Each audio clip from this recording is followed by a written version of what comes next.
L'Allemagne devra être vaincue, l'Allemagne devra être démilitarisée, dénazifiée et partagée entre les grands vainqueurs. Mon nom est Sami Mesli, je suis docteur en histoire, j'enseigne dans les départements d'histoire de l'Université du Québec à Montréal et de l'Université de Montréal. À partir de 1943 et plus encore en 1944, la victoire de l'Allemagne semble irrémédiable. À l'ouest, les Alliés accentuent leur avance vers le territoire allemand, grâce notamment au succès du débarquement allié le 6 juin 1944 en Normandie, qui sera par ailleurs complété par un débarquement en Provence en août 1944. Sur le front ouest, l'avancée des troupes alliées est irrépressible. Sur le front est également, à partir de la bataille de Stalingrad en 1943, les soviétiques vont d'abord libérer leur territoire pour ensuite conquérir les États d'Europe de l'Est qui étaient sous la domination nazie. 1945 marque l'organisation de conférences importantes, notamment la conférence de Yalta. Les trois grands alliés, Churchill pour la Grande-Bretagne, Roosevelt pour les États-Unis et Staline pour l'URSS, se réunissent pour statuer de la fin de la guerre. L'Allemagne devra être vaincue, l'Allemagne devra être démilitarisée, dénazifiée et partagée entre les grands vainqueurs. Donc après la conférence de Yalta, la poussée des Alliés à l'ouest et à l'est s'intensifie. Les Soviétiques font capituler la ville de Berlin le 2 mai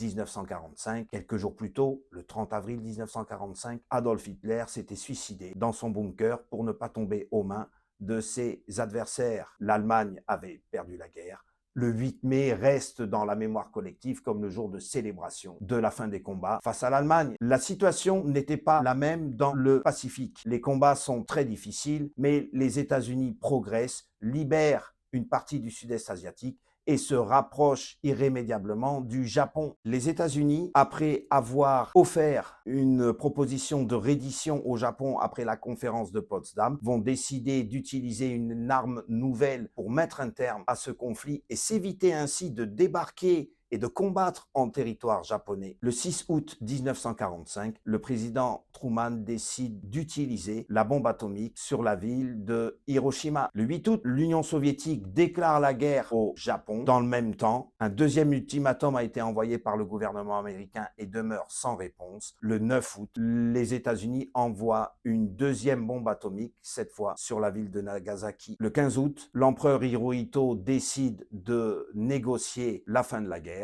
Le 2 septembre 1945, le Japon signe sa reddition devant le général MacArthur. La guerre était désormais finie sur le front Pacifique.